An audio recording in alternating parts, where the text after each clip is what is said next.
hydrogen, you supply it with hydrogen, it will give you electricity. It is only a conversion device. There is no combustion, there is no electrical process, it is a chemical process. So it is a conversion device. And nowadays fuel cells are being used because the only byproduct of fuel cell is water, H2O, and heat. If produced in large amount, it is heat. Now heat, and because we are used to using heaters and geysers and winters, this, if on a large scale, can be used to power heating system of your homes, and in cogeneration the efficiency is more than 80%. It's already been proven that. Now on the graph on the left shows the efficiency of the fuel cell. This is the efficiency of fuel cells. Way more than that of internal combustion engines. We are past the level of internal combustion engines.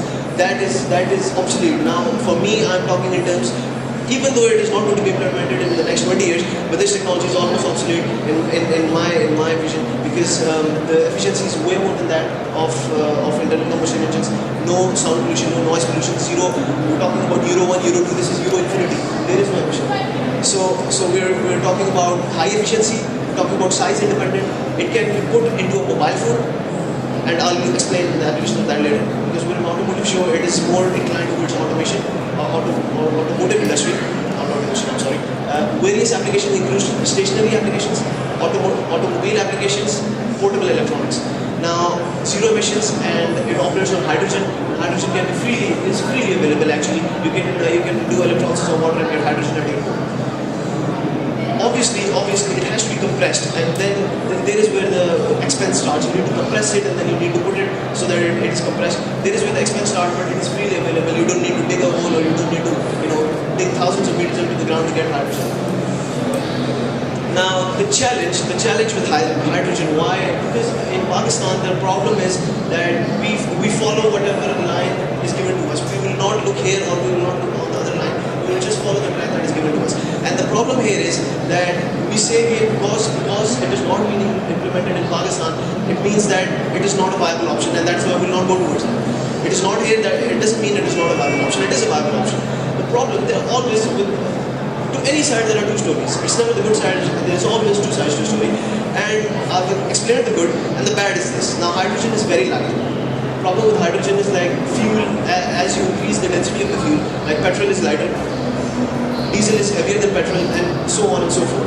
Paraffin is more heavier than all the other fuels. So hydrogen is a very light gas.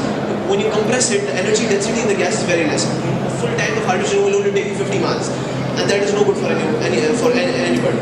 So the problem is how to compress hydrogen and how to store it safely. That is one problem. Second is that once you compress hydrogen becomes really dangerous. Unlike natural gas, which is also dangerous, hydrogen is much more dangerous because the pressure is much more. And recent developments by Honda and Toyota have led us to believe that cylinders can be made that can absorb hydrides, and the gas becomes very safe then. And the achievement that Honda has come up with is that they have made a car that runs on hydrogen. The name is FCX Clarity. I'll be showing you later on in the presentation. It can run on a single tank of 50 liters, the same amount that we use in our cars for CNG cylinders. It can run 300 miles on a 50 kg tank. And that is approximately, and the 50 kg tank would cost you about $10, $5 just to fill up the tank. It's very cheap because hydrogen is freely available. Now, as you can see, this is a Shell petrol pump. It's not a petrol pump, it's actually a hydrogen pump that has been developed in America, in Canada, and in UK. They are shifting towards the hydrogen. And now the challenges that are facing are, these are some of the few to name.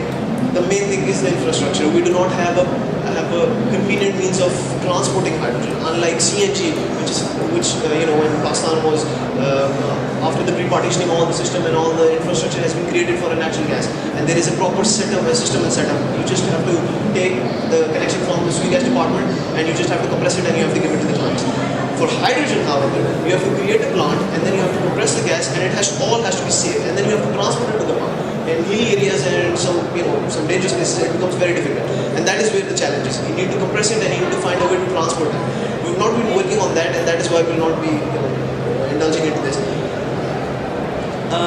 Where are we now with the fuel cells? Now, these are some of the technologies that exist, and almost all the technologies of fuel cell that exist are